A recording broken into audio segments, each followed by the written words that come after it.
Okay, hello everybody. I'm going to talk about streaming platforms, but I'm not going to bore you with the complaints of one particular streaming platform versus another. I'm just going to talk about analytics. Most of the streaming platforms, definitely Spotify is at the top of that one, are getting slammed with software.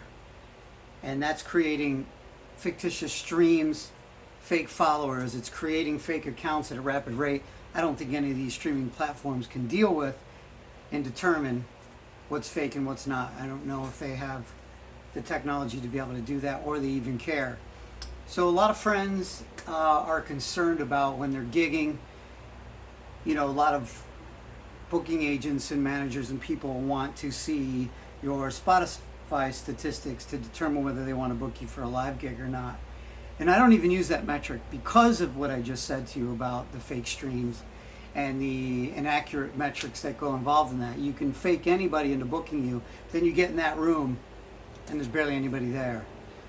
So, for example, if you're talking about saying having 300 streams a week in Germany, or in this case you see a lot from Russia and places you've never been, and then there's where you live, you're not seeing many streams at all.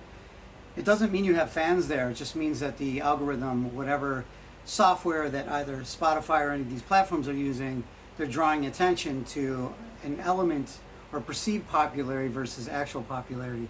So the only way to build fandom is really one ear at a time, playing smaller shows, connecting with whatever audience is there, playing it with full conviction.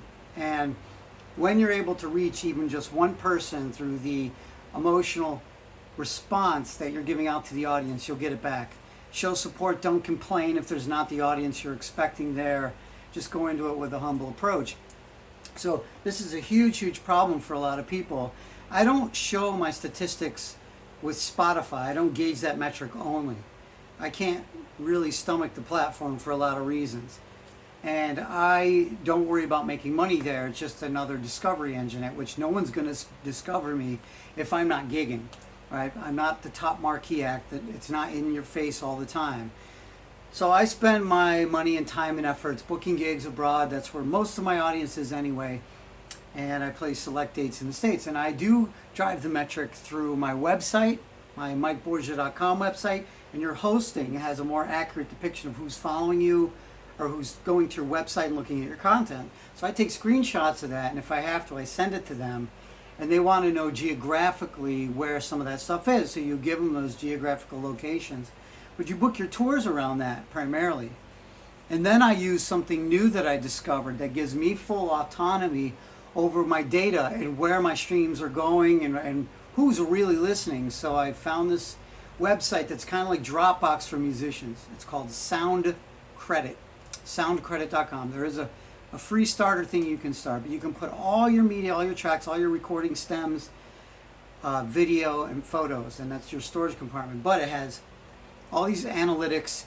It tells you who's listening. You can leak albums or tracks to people, key people, to determine the best of in your album tracks, or what you want to release first, and you get a gauge for what's most popular. Then you start seeing what's really coming in, right? It's in your control.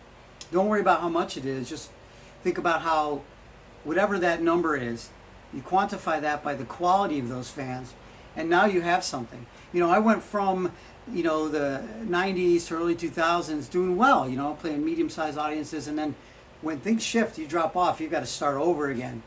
Find new audiences, because your fans get older, they have more responsibilities.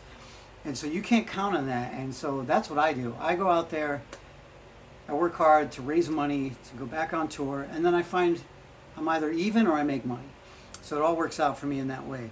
But that's only because I'm open to new experiences. I put my ego at the door, and I just say, if I'm going to be in Croatia or wherever it is, and there's 80 people streaming there, I want to find out how many of those people would actually come and see me.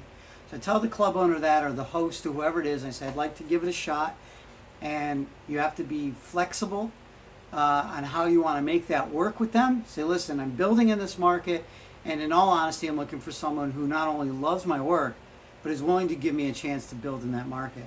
That pure transparency alone has been enough for people to go, wow, I think he's great, and he's honest, and he's not trying to pull one over me, and then I put all this effort and money into it, and we lose out, and then there's nothing left. So somebody has to take the sacrifice, and record companies do it for artists, and they take a lot of risks, or they did take a lot of risks. So anyone who's investing money to make a person a pop star, it still takes $1 million to break an act. So with that said, unless somebody's investing in your business, you have to do it alone, and you have to do it in increments, and there's no one way, and there's no one key to success. It's trial and error, and just being your authentic self, and not trying to follow trends. Just be your true self and follow those people who get what you're trying to do, and look for them deeply.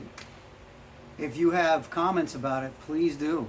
Please have that dialogue with me. And thanks so much to everyone who's supported me all these years. Talk to you soon.